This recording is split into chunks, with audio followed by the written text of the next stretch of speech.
यदि आप high voltage transmission line के पास से निकले हो और यदि आप नोटिस करोगे तो ट्रांसमिशन लाइन से हमेशा हमिंग नॉइस आती रहती है। एक्चुअल में वोल्टेज कितना भी हाई क्यों ना हो, वह कोई भी नॉइस जनरेट नहीं करता है, लेकिन वह अपना इफेक्ट छोड़ता जाता है। जैसे कि इस हाई वोल्टेज की वजह से कंडक्टर के आसपास में एक वोल्टेज ग्रेडियंट जनरेट होता है। इसको सिंपल लैंग्वेज में समझते हैं। कंडक्टर अपने आसपास में हाई वोल्टेज की वजह से इलेक्ट्रिक फील्ड जनरेट करता है। अब इस इलेक्ट्रिक फील्ड की इंटेंसिटी जैसे जैसे हम कंडक्टर के पास में जाते हैं वैसे वैसे हाई इंटेंसिटी होती है। मान लेते हैं कंडक्टर से 30 सेंटीमीटर दूर इस इलेक्ट्रिक फील्ड की वजह से 700 केवी वोल्टेज पहुंचता है एयर आयोनाइजेशन की वजह से। इस तरीके से जैसे जैसे दूर जाते जाएंगे वैसे वैसे वोल्टेज कम होता जाएगा और ग्राउंड पर भी कुछ ना कुछ वोल्टेज एयर आयोनाइजेशन से पहुंचता है। तो इस एयर के आयोनाइजेशन और डी आयोनाइजेशन की वजह से स्पार्किंग जैसी आवाज आती रहती है और इस वजह से बहुत हाई लेवल के लाइन में लॉसेस होते हैं जिसको कोरोना लॉस बोलते हैं और इन लॉसेस से लाइन को बचाना बहुत ज्यादा जरूरी है।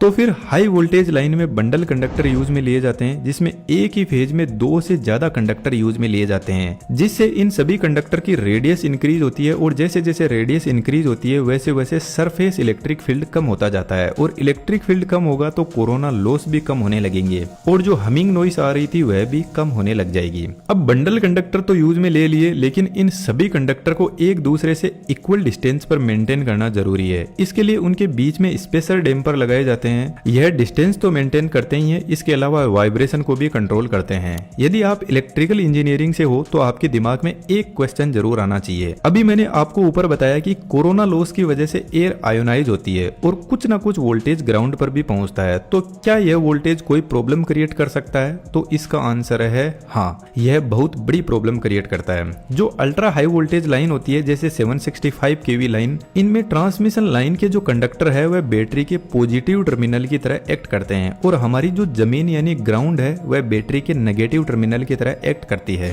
और इनके जो बीच का मीडियम होता है इसको डाइलेक्ट्रिक मीडियम कहते हैं। यदि आप ध्यान से देखोगे तो इस बीच के मीडियम में भी कुछ ना कुछ वोल्टेज मिलेगा कोरोना फील्ड की वजह से, और सही से देखने पर हमें पता चलता है कि यह अब जो बीच का मीडियम है यह एक पैरेलल प्लेट कैपेसिटर की तरह एक्ट कर रहा है। यदि और सिंपल लैंग्वेज में कहें तो ट्रांसमिशन लाइन और ग्राउंड की वजह से बीच में अपने आप एक चार्ज कैपेसिटर बन जाता है और कैपेसिटर क्या काम करता है? वोल्टेज को बढ़ाने का काम करता है। जैसे मान लो कैपेसिटर के पास में 5 वोल्ट है और आपकी लाइन के पास में भी 5 वोल्ट है, तो जब कैपेसिटर डिस्चार्ज होता है तो ये दोनों वोल्ट ऐड होकर लाइन में 10 वोल्ट बन जाएगा। तो इस तरीके से जो long ultra high voltage transmission line होती है उनमें कैपेसिटिव इंटरफेरेंस की वजह से जितना वोल्टेज हमने जनरेटिंग स्टेशन से भेजा था उससे कई ज्यादा वोल्टेज हमें रिसीविंग स्टेशन पर मिलता है। लेकिन रिसीविंग स्टेशन पर हमारे जितने भी इक्विपमेंट है उनको हमने 765 केवी के हिसाब से डिजाइन किया है, तो इस हाई वोल्टेज की वजह से बहुत कुछ नुकसान हो सकता है। यदि आपने सब स्टेशन वाली वीडियो को सही से देखा हो तो मैंने उस वीडियो में एक ट्रांसफॉर्मर जैसी डिवाइस बताई थी जिसके आउटपुट में कोई भी टर्मिनल नहीं था और आपको मैंने कमेंट बॉक्स में पूछा था कि इस डिवाइस का नाम क्या है।